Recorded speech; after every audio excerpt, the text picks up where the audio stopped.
In October 2004, Rachel O'Reilly's mother made a discovery no parent should ever face. Walking into her daughter's bedroom, Rose Callally stumbled upon a scene of unimaginable horror. Her beloved daughter, beaten to death, blood spattered across the walls and ceiling. What followed would expose one of Ireland's most chilling cases of deception, as the grieving husband who appeared on national television pleading for help. Why? Why Rachel? Why then? What did she do, in your opinion, to deserve this? Are you going to do it again? If you are, you need help. What you've done is wrong. You've taken away a very young life for no good reason. I feel I know you because you had to kill her. You couldn't leave her alive to identify you. So it's a matter of time before you're found.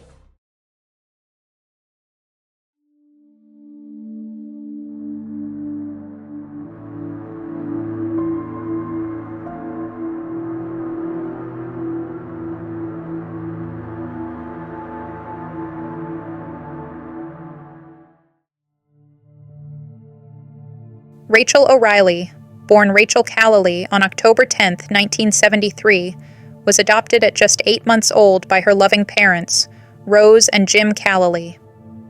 She was raised in a close and caring family alongside 3 brothers and a sister, all of whom were also adopted. Rachel grew into a warm, outgoing woman whose life centered around her family. By 2004, at 30 years old, she was a devoted mother to 2 young sons, Luke and Adam, and had recently moved into what should have been her forever home. A house in Lambay View, the Knoll, a peaceful village in North County Dublin.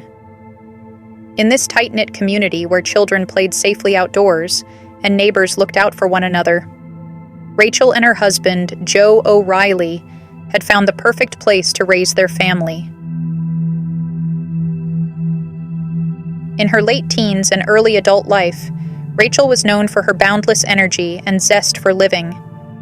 Her mother, Rose Callally, described her as a breath of fresh air, always on the move, radiating warmth and vitality wherever she went. Rachel's life centered around activity and sports. She played softball with local teams, enjoyed badminton matches, and stayed fit with hockey and swimming. These activities wove her into the community's fabric, creating bonds that would later support her family in their grief. She connected socially through selling Avon products and hosting Tupperware nights, her home often filled with laughter and conversation. It was during this period of her life that Rachel met Joe O'Reilly. They began dating in their late teens, and their relationship quickly became serious. They supported each other's ambitions and started to build a life side by side. In 1997, Rachel and Joe married, surrounded by family and friends. By 2004, at 30 years old, Rachel was a devoted mother to 2 young sons, Luke and Adam, and had recently moved into what should have been her forever home. A house in Lambay View, the Knoll, a peaceful village in North County Dublin. In this tight-knit community where children played safely outdoors and neighbors looked out for one another, Rachel and Joe had found what seemed like the perfect place to raise their family. Her identity as a mother defined everything from her organized home to the carefully planned activities for Luke and Adam. Each morning followed a familiar pattern for Rachel. She would wake early to the gentle sounds of her household stirring, prepare breakfast amid the chatter of her boys, and get them ready for the day. On October 4th, 2004, this routine began like any other day. The kitchen filled with the aroma of breakfast as Rachel prepared for the morning ahead. Around 9 a.m., she buckled her children into her car, the doors closing with familiar thuds as she began the school drop-offs. Nothing suggested it would be her last morning. CCTV footage provides the precise timeline of Rachel's movements. Her car passed Murphy's Quarry at exactly 9:03 a.m., as she drove her children to school. The cameras captured her return at 9:41 a.m. The house stood quiet upon her return. Perhaps she continued with household chores or prepared for her day. In this ordinary moment of domestic life, violence erupted, transforming a family home into a crime scene. As morning turned to afternoon, Rachel's mother Rose began to worry when Rachel didn't answer repeated calls. This concern led her to visit the house, unaware she was about to encounter a nightmare. The silence that greeted her held no hint of what awaited upstairs, where her vibrant daughter lay motionless. That afternoon, on October 4th, Rose Kaleli received a phone call that would lead her to an unimaginable discovery. The call came from her son-in-law, Joe O'Reilly, who contacted Rose expressing concern that Rachel had not picked up their son Adam from the creche. For a mother who knew her daughter's unwavering dedication to her children, this deviation from Rachel's normal routine immediately triggered alarm.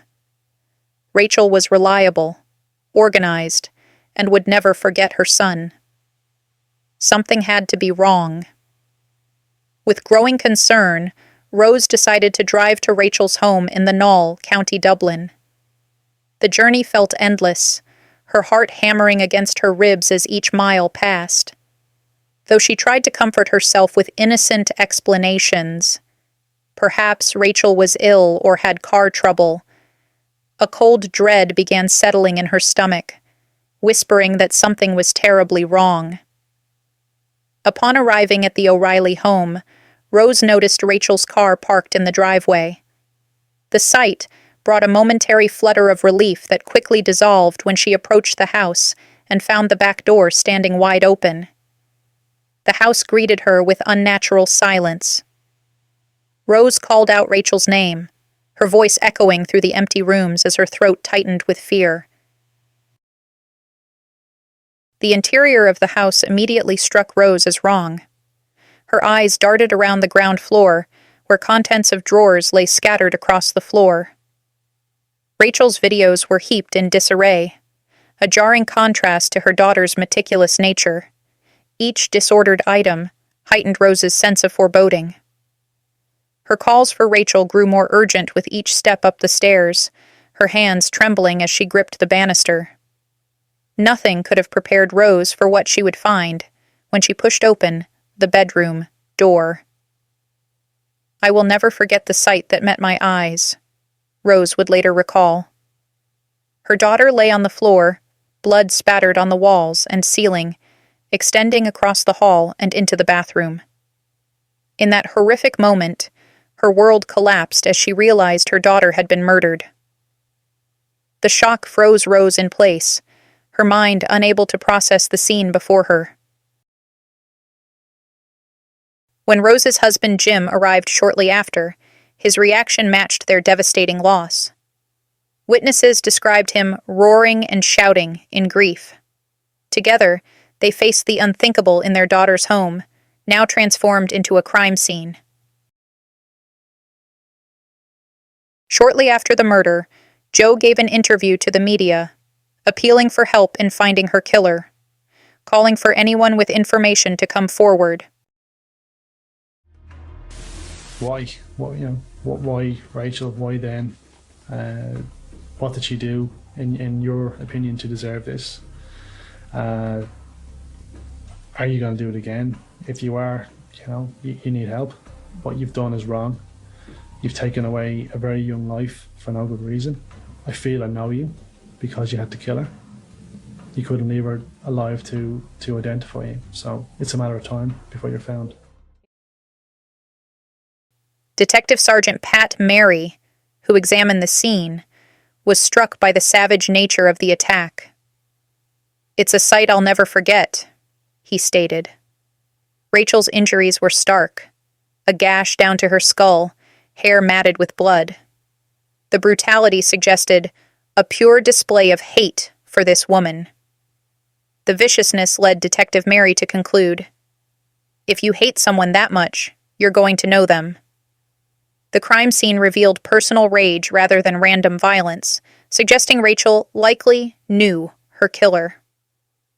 These initial observations formed the foundation of a murder investigation that would uncover layers of deception and ultimately reveal a shocking betrayal from within Rachel's own family circle.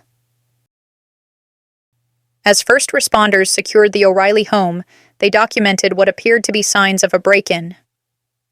The scene seemed straightforward at first glance.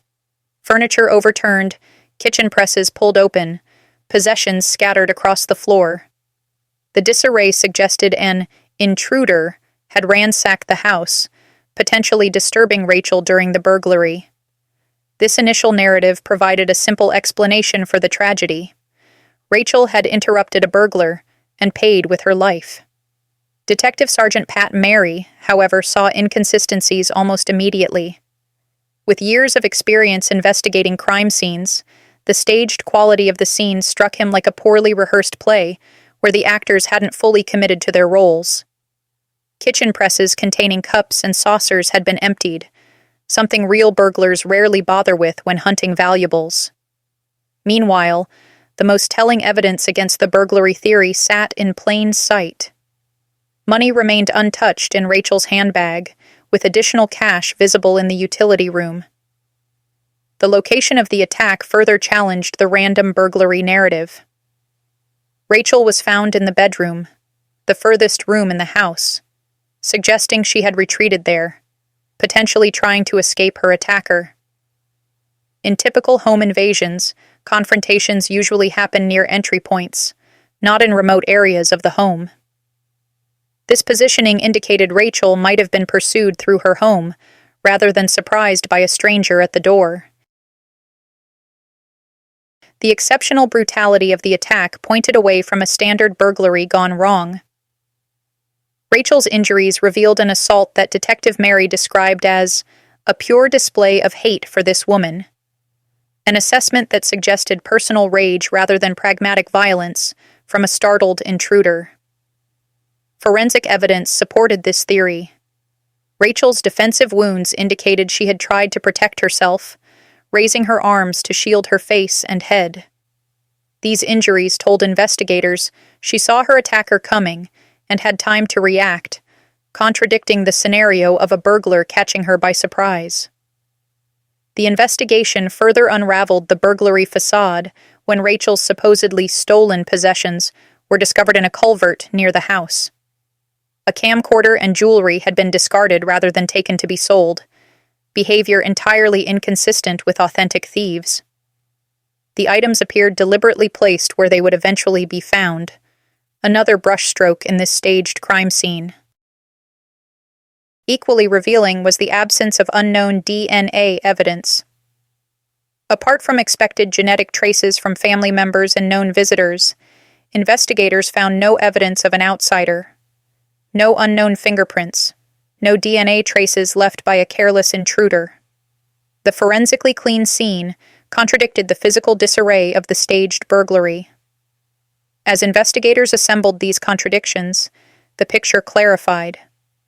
The evidence pointed to someone who knew Rachel, understood her home's layout, and had time to stage the scene after the murder. This wasn't a random crime, but a personal attack disguised as a break-in. The investigation narrowed to those in Rachel's immediate circle, people with knowledge of her routines and access to her home. As they looked more closely at those closest to Rachel, one person's behavior stood out. Joe O'Reilly, Rachel's husband, had contacted her mother with concerns about his wife not picking up their son. On the morning Rachel was murdered, Joe left not one, but several voice messages on her phone, each one increasingly peculiar, as though his concern was growing more desperate with every passing hour. The first message, left around 11 a.m., seemed innocuous enough. His voice was calm, but there was a subtle undertone of urgency.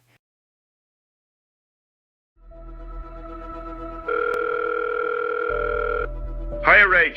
It's only me. I just got a call from Helen in Montessori. She says you haven't picked up Adam. Was Sarah meant to pick him up or something? Give us a shout, will you? Another call followed at 1:24.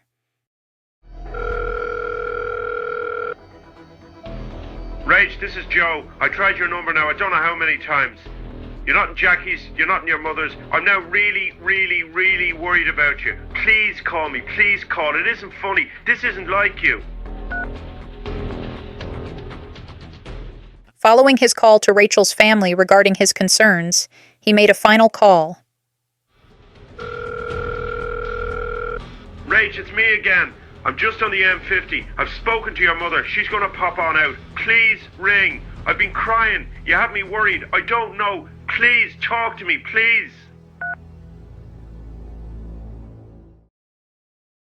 The final message, in particular, caused investigators to reconsider Joe's involvement. It seemed less like a genuine cry for help and more like an attempt to establish an alibi. His frequent references to Rachel's mother, his overly rehearsed concern for their son, and the precise timing of each call all suggested one thing. He was trying to cover his tracks. But why? A few days after Rachel was laid to rest, Joe's behavior took another disturbing turn. He seemed almost eager to keep the spotlight on himself. Friends and acquaintances were taken aback when he began what the media would later dub the murder tours, visits to Rachel's bedroom, the site of the crime. Joe invited people to view the room where his wife had been killed, telling a chilling story of how the break-in had unfolded.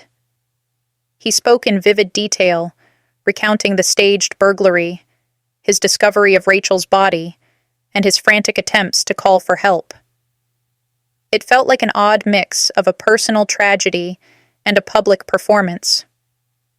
One of the people Joe invited to the house during this strange period was photographer Kieran O'Brien, who was profoundly disturbed by the experience.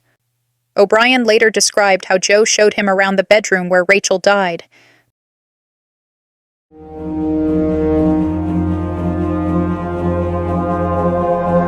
When I arrived at the house, the front door was open, he was sitting inside. He asked me to come on in, and basically was met by a man who was just standing in an empty house. And he sort of gestured for me to come in, into the kitchen.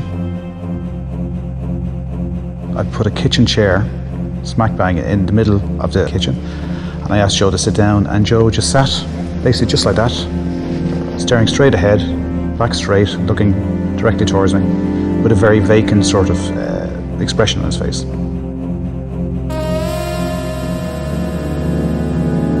Then it progressed to Joe saying to me, "Would you like to see where Rachel was found?" He brought me down a corridor, out the kitchen, and the last room on the left-hand side.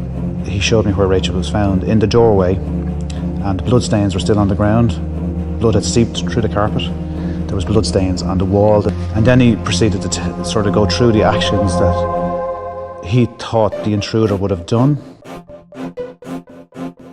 He started going into how Rachel must have been murdered, and he was very, very calm, very calculated about how he was doing it, and he went through and she must have been hit like this and this and this. He was convinced it was a small dumbbell, and she must have suffered a very violent death. I had this quite tall man right beside me, and he's going through actions of how his wife was murdered, less than 2 or 3 weeks after the incident happened. And the blood is more or less still wet on the floor. He commented that the intruder washed and that there was a red towel missing. And he went through the actions of the intruder getting into the bath and washing and all that. And my mind was racing. What is this man telling me? I just had to get out there. Drove about 2 miles up the road. I just pulled in and I sat for 2 minutes and I said to myself, what am I after experiencing?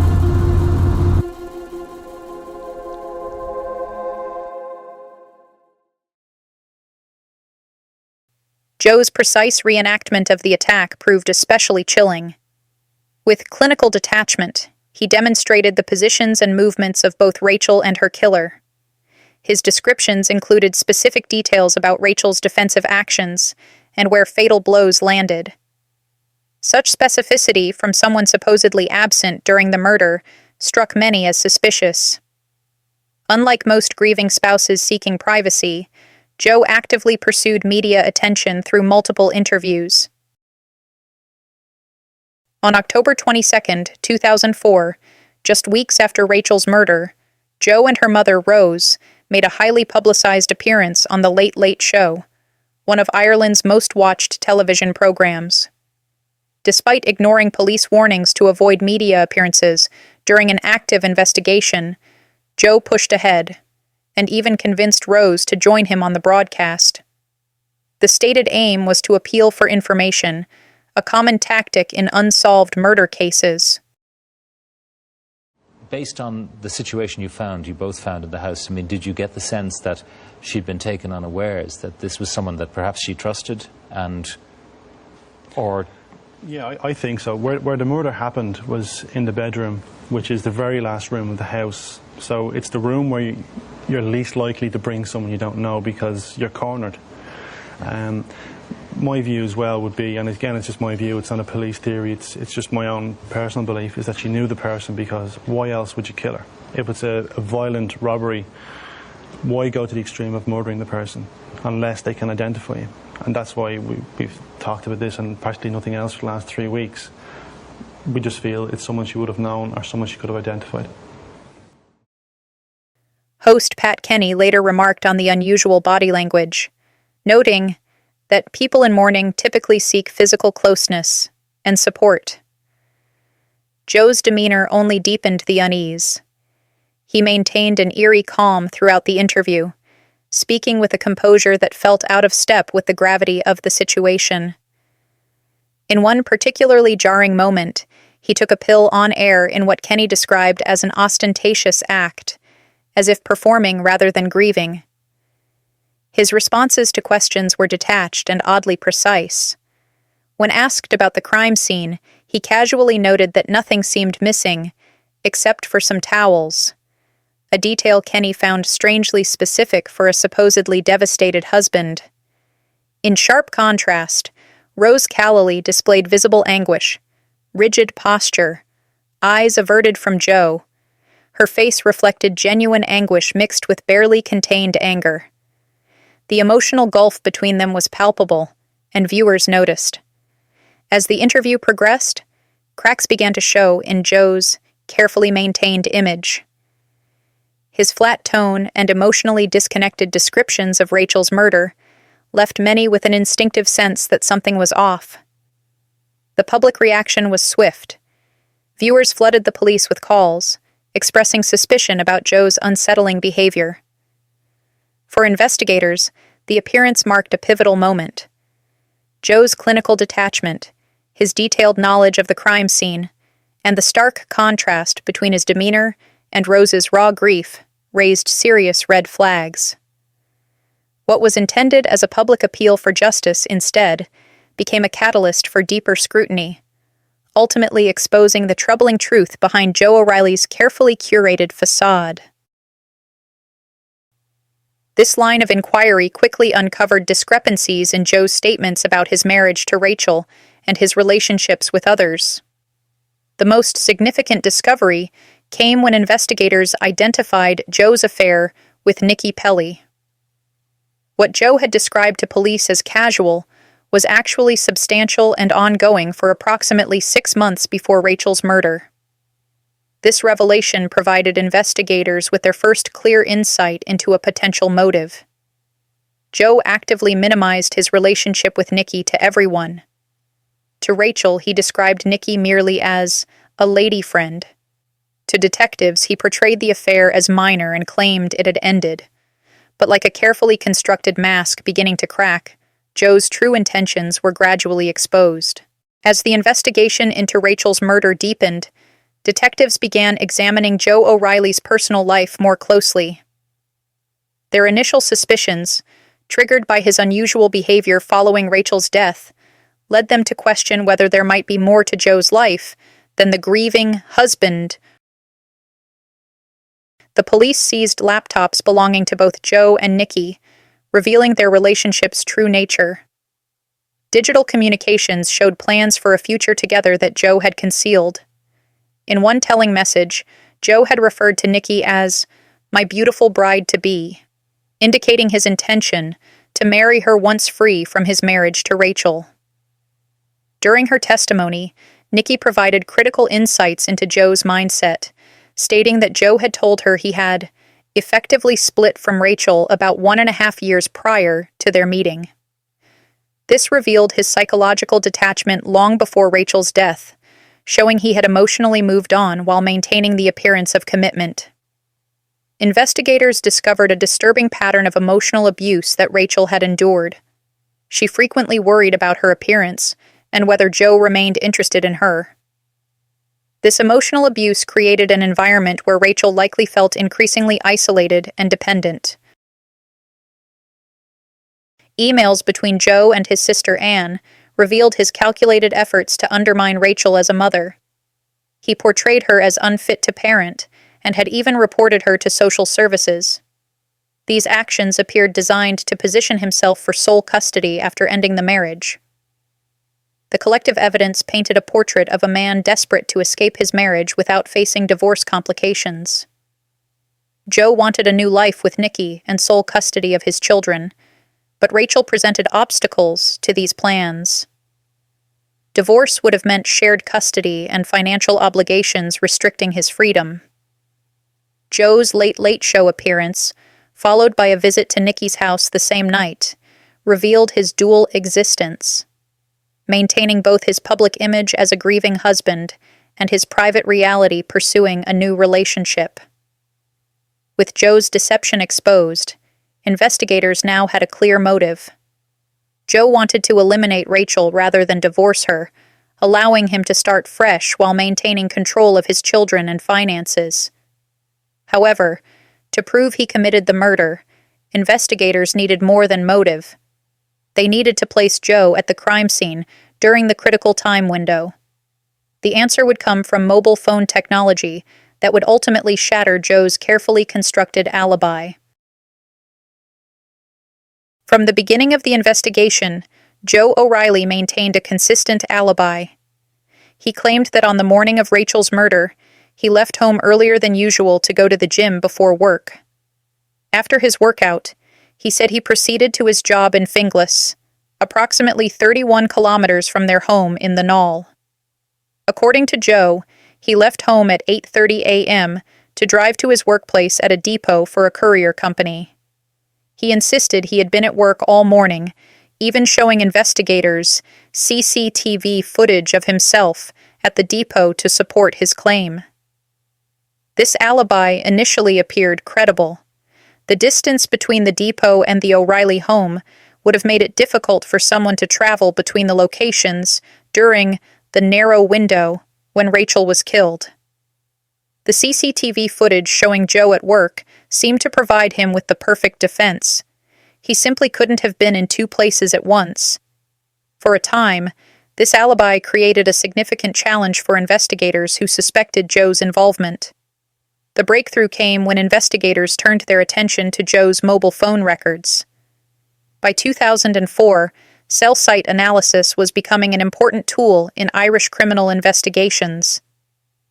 Mobile phones connect to the nearest transmission mast as they move through different areas, creating a digital footprint similar to footprints in snow. When Detective Pat Mary obtained Joe's phone records, the results directly contradicted his alibi.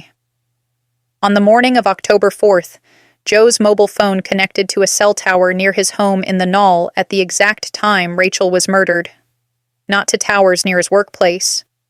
The phone had pinged off a mast located just 1.3 kilometers from the O'Reilly home during the critical time period when Rachel was killed. The technical evidence mapped Joe's movements that morning with damning precision. His phone connected to the cell tower near his home around 8:30 a.m., indicating he was still at the house. The phone then traveled to Finglas, connecting to masts near his workplace around 9:52 a.m. Crucially, between 9:25 a.m. and 9:59 a.m., Joe's phone was back in the Knoll area, exactly when Rachel was being murdered. After the killing, the data showed movement back toward Dublin. When confronted with this evidence, Joe claimed he had forgotten his mobile phone that day. This explanation failed to convince investigators, as Joe had made several calls that morning. His story continued to unravel as he struggled to account for the evidence placing his phone at the scene of his wife's murder. This technological breakthrough shifted the entire case.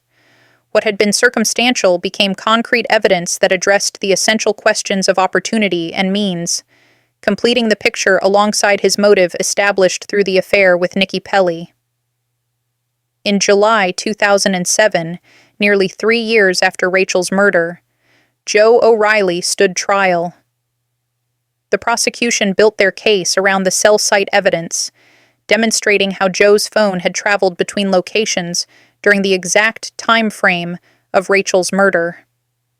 This technical evidence dismantled his alibi. After a 17-day trial, the jury unanimously found Joe O'Reilly guilty of murdering his wife. The judge sentenced him to life in prison, bringing a measure of justice for Rachel and her family. The case highlighted how modern technology could catch killers who might otherwise have escaped justice.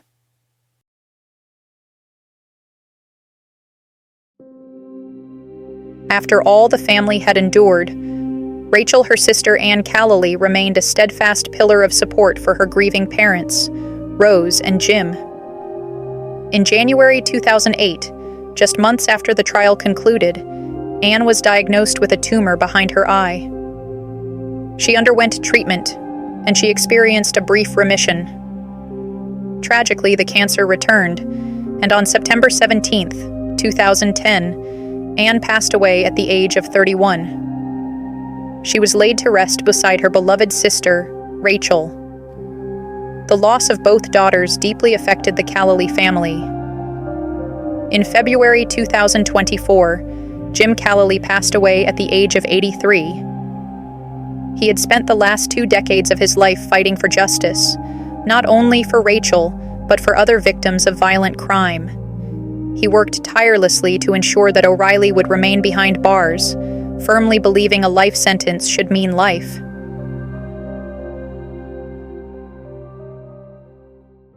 Joe O'Reilly remains behind bars today, having never admitted his guilt, despite overwhelming evidence linking him to Rachel's brutal murder. In January 2025, his 4th application for parole was denied. Rachel's brother, Paul Callally, expressed relief at the decision, saying, "We're delighted. We are relieved." Her mother, Rose, added that it gave the family peace of mind. Their enduring fight to ensure justice is upheld. Just 2 months later, in March 2025, O'Reilly was attacked inside the Midlands prison. He was struck from behind with a mug and a sock, allegedly over a dispute tied to his tuck shop duties. The attacker, fellow inmate Scott Skinner, left O'Reilly with a deep gash requiring medical treatment. O'Reilly, described by some inmates as arrogant and a pain in the arse, had been working in the tuck shop and participating in educational programs behind bars. He's also known to have adopted the Jehovah's Witness faith and turned vegan during his incarceration.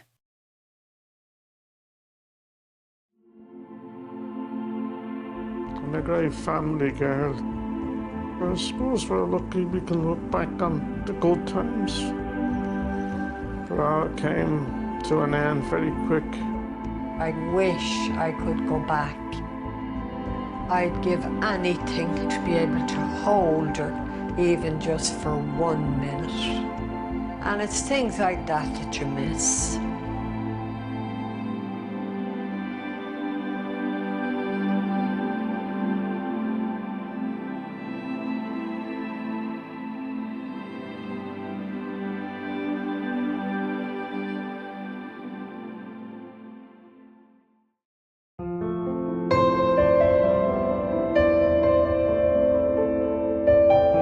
Thanks so much for watching. If you're enjoying this video and want to see more, consider supporting us on Patreon, and you'll get access to exclusive content and more. Just head over to Patreon and click the link in the description to join the community. Thanks again, and we'll see you in the next episode.